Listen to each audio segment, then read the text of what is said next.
আমার প্রশ্নের যদি জবাব দিতে পারো তাহলে ভাববো তোমার ইসলামিক জ্ঞান আছে, আর যদি না আমার প্রশ্ন উত্তর দিতে পারো তাহলে ভাববো যে তোমার ঘরে কিছু নেই আর তুমি গজল গাও আর টাকা ইনকাম করে চলে যাও। তাহলে প্রশ্ন হবে? ঠিক আছে, শুনতে থাকো। আমার মা বোনদের একটু জিজ্ঞাসা করে কি প্রশ্ন হবে কি? হবে? তুমি ওদের জিজ্ঞেস করছো কেন? ওটা তো আমি জিজ্ঞেস করব না। আচ্ছা ঠিক আছে, জিজ্ঞাসা করো। তাহলে শুরু করছি। প্রশ্ন তোমায় করবো কিছু শোনো সানিয়া, আমি প্রশ্ন তোমায় করবো কিছু শোনো সানিয়া, তুমি তৈরি থাকো না, আর দেখবো কেমন হলে তুমি নবীর দিবানা। শোনো শোনো আমি কেবল শোনো না, প্রশ্ন তোমার করবো কিছু, প্রশ্ন তোমার করবো কিছু শোনো সানিয়া, তুমি তৈরি থাকো না, আর দেখবো কেমন হলে তুমি নবীর দিবানা। শোনো শোনো আমি কেবল শোনো না। তুমি আমাকে প্রশ্ন করবে না, আমি কি তোমার ছেড়ে দেবো না? আরে তুমি অতটুকু মেয়ে, তুমি আমাকে কি প্রশ্ন করবে? আমি তোমার থেকে বড় না? তুমি দেখো আমি কি প্রশ্ন করি। আচ্ছা ঠিক আছে, তুমি প্রশ্ন আচ্ছা করো। মা বোনেরা প্রশ্ন করবো কি? তুমি কি ভেবেছো আরিফ তুমি শিয়ানা? তুমি কি ভেবেছো আরিফ তুমি শিয়ানা? তোমার থেকে আমিও কম না, আজকে তোমায় বুঝিয়ে দেব, ছেড়ে দেব না।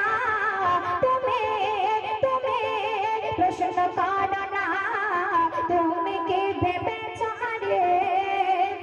তুমি কি ভেবেছো আরিফ তুমি শিয়ানা? তোমার থেকে আমিও কম না, আজকে তোমায় বুঝিয়ে দেব, ছেড়ে দেব না। তুমি তুমি প্রশ্ন করো না, তুমি কি ভেবেছো আরিফ? সানিয়া পারবে? তাহলে কি প্রশ্ন করবো? হ্যাঁ করো না। ভয় লাগছে না তো?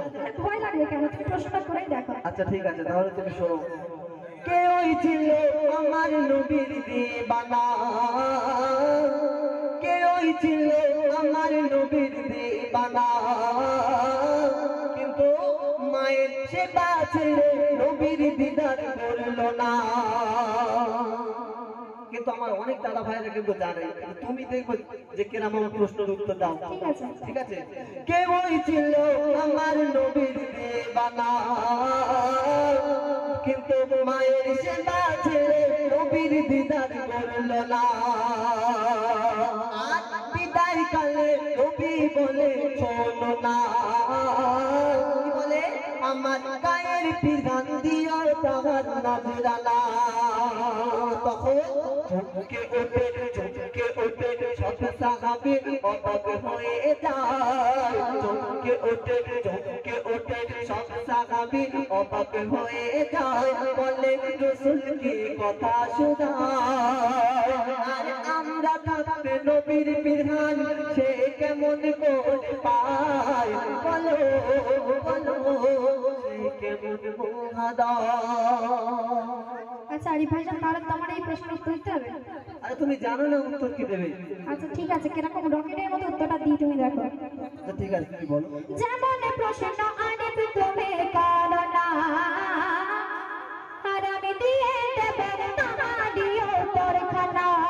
যেমন প্রশ্ন আরিফ তুমি করো না, আমি দিয়ে দেব তোমারই উত্তরখানা। আমাকে কমে চলে তুমি ভেবো না, আর তোমার মতো আমিও আছি শিয়ানা। ওদের ওই যুদ্ধে যখন ভাঙলো নবের দাঁত, ইশকে ভাঙলো নিজের দাঁত। আহেজ করবে নামটি তাহার সাহাবীর পরিচয় ছিল ছিল মায়ের সেবায়। তুমি কে ভেবেছো আরে? পেয়েছো তো তোমার প্রশ্নের উত্তর? প্রশ্নটা তোমার আমি আগে বলে দিয়েছি বলে তুমি শুনে শুনে বলছো। হ্যাঁ তাই তো?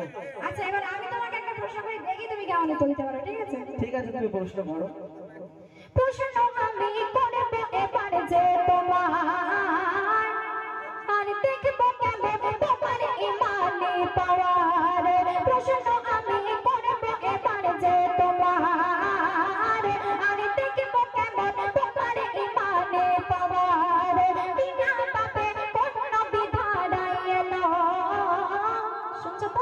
হ্যাঁ শুনছি, তুমি বলো না।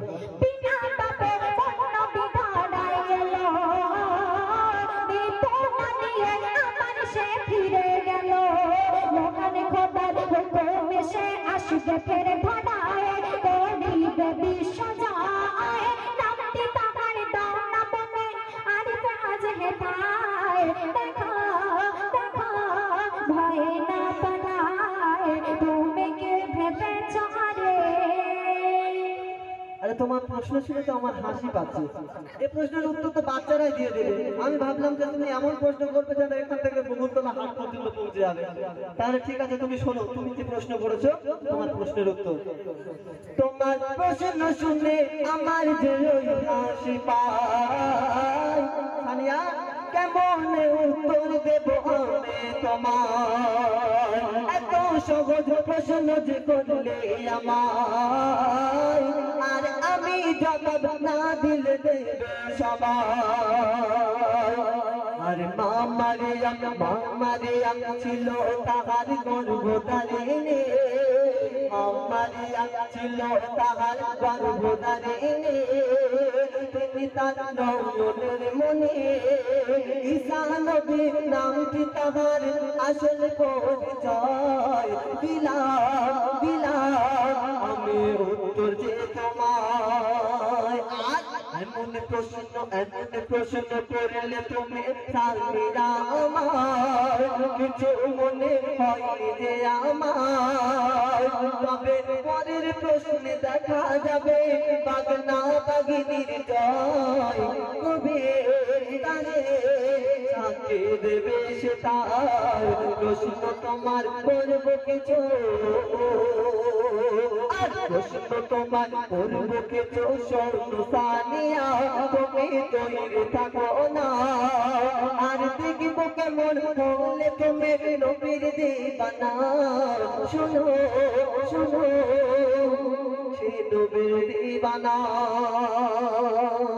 তো শুনলে, এবার একটি কালাম পরিবেশন করে শোনাবো, তারপর সানিয়া পারভীনের কণ্ঠে শুনবেন।